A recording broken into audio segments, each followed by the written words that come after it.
One of the most difficult things for a lot of people getting into woodworking is getting really accurate joinery without any gaps or tear out, especially with small items like jewelry boxes and keepsake boxes where even tiny errors can really stand out. And you can go a long ways with your table saw or your miter saw to cut down boards pretty quickly, and with a bit of calibration you can get some pretty accurate results. However, to get perfect fitting joinery, we really need something with just a little bit more finesse. And that's where this simple little jig called a shooting board comes in. Now, this one that I have is built for 45-degree miters. And while these are very simple to build, there's a few very important details that you need to pay close attention to get the most accurate results. Let me show you quickly how to build one of these, and then I'll come back and show you how I use it to get perfect fitting miters every time. Now I'm going to be using Baltic birch plywood for the base and the platform of my jig because I want to make sure that it's flat and very stable. Now I know Baltic birch can be pretty expensive and sometimes hard to get these days. So if you do go with any less expensive material, just make sure that it is flat as possible.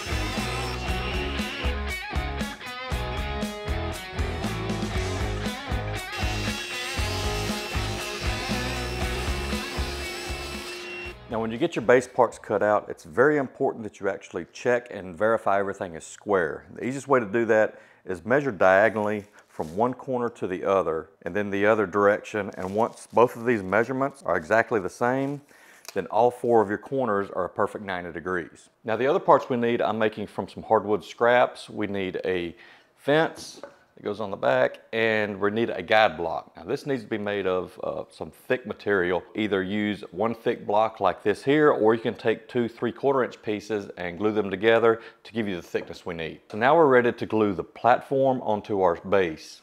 And we want to have this flush on 3 sides, and we're going to have a space over on one side, and that's where our guide block is going to go. So I'm going to use a pencil and make a mark on the base so I know not to get glue on this side.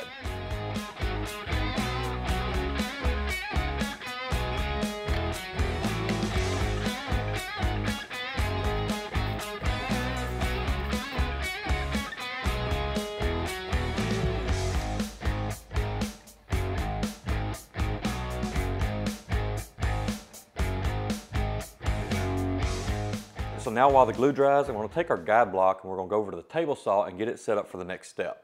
All right, so we need to set the table saw up to take a 45-degree cut. However, I need this to be extremely accurate, so I'm not going to rely on the stop that's built into the table saw. Instead, I'm going to take it to what it says is 45, I'm going to make a test cut, and then we're going to check it to see where we're at. So now I'm going to use my little metal protractor here and check just to make sure that I actually cut at an accurate 45 degrees. Okay, so that was very close, but we can do a little bit better. So I'm just making tiny adjustment to our saw, and then we're going to try it again. I don't know if you can see that here, but we are dead on 45 degrees. So we did a good job calibrating our saw. Now I'm going to adjust the fence over, and I'm going to take off this little ledge so we have a nice sharp corner on one side of our block. All right, so what you should have now is this wedge shape with this perfect 45-degree cut that's going to be the guide for our jig. Now, very important, make sure we don't touch the angle of this table saw blade. We need it like this 45 degrees for the next couple of cuts. So we're going to bring over the base for our jig, and I want to turn it upside down so I have this lip on the bottom. And we're going to lower the table saw blade so that it's just barely touching the base when we slide over it. Now we're going to bump over the fence so that we can cut the platform of our jig to a 45.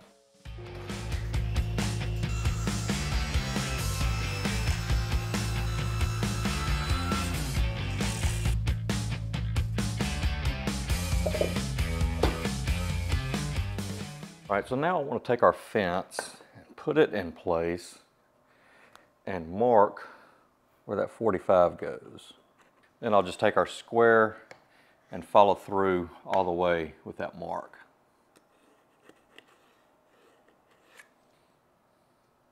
And because my blade doesn't go high enough for me to be able to cut this vertically, I'm going to do it flat on the table and use my miter gauge to follow the line to get to 45 degrees.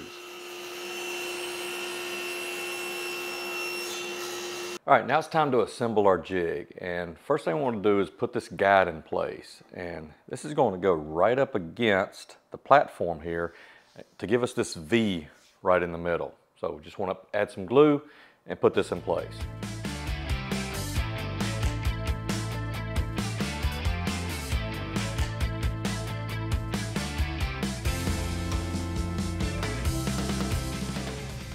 Get any glue squeeze out, just get it in there with a damp rag and clean it up. We don't want any glue within that groove. Before that glue completely sets, I'm going to drive in a couple of screws just to hold everything nice and tight.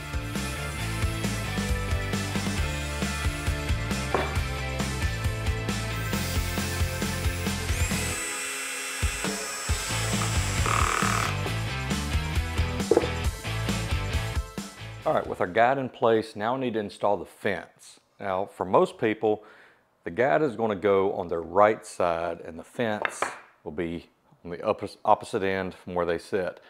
However, since I'm left-handed, I'm going to turn this around so that the guide is on my left side and the fence goes there.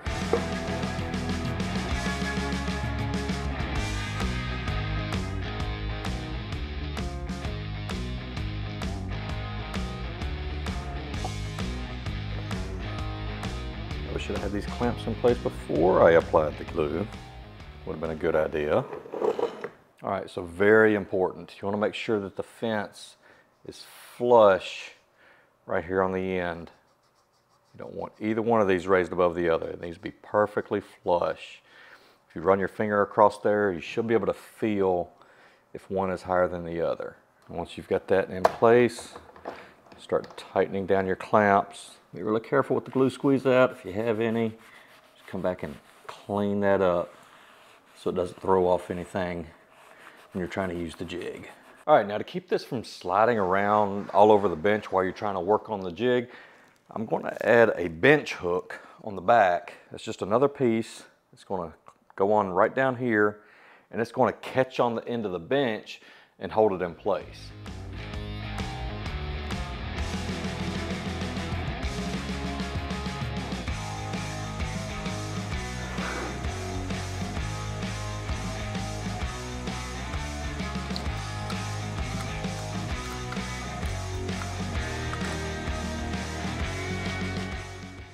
I'm going to add a couple of screws to both of these boards just to make sure they don't go anywhere because they're going to see a lot of force.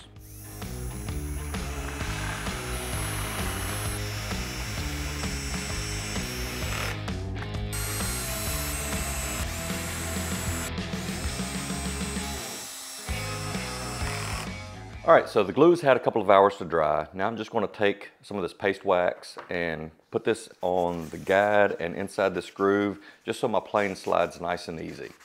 All right, so the way this jig works, we take our plane, I'm using a low angle jack plane, and set it in our groove so it slides back and forth with the blade facing towards our platform. Then we take our piece of wood that we're making our miter on, slide it up against the sole of the plane, and we just push the plane through the fence. And as we're doing this, it's taking little shavings off of the end of our board and making our miter. There. We have a nice, crisp miter. Here on these larger pieces, you can see the quality of cuts we get off of the miter saw with the marks from the blade, some tear out, versus off of the shooting board, which is almost flawless. And then let me give you a few tips if you're having any issues with your shooting board. One, make sure your plane blade is very, very sharp and you're taking just a very fine cut. Two, use plenty of wax on your shooting board so that the plane slides nice and smooth. Also, if for any reason your angle is out a little bit and you need to make some adjustments to your guide, you can use a few pieces of tape stretched across either the top or the bottom, depending on which way you need to go, and that'll work as a shim so that you can get it dialed in perfectly. Now make sure you go down to the description below and grab your plans so you can build one of these for yourself. And after you grab those plans, make sure you go check out this video over here where I'm going to be using this shooting board to make a really nice keepsake box. So I'll see you there.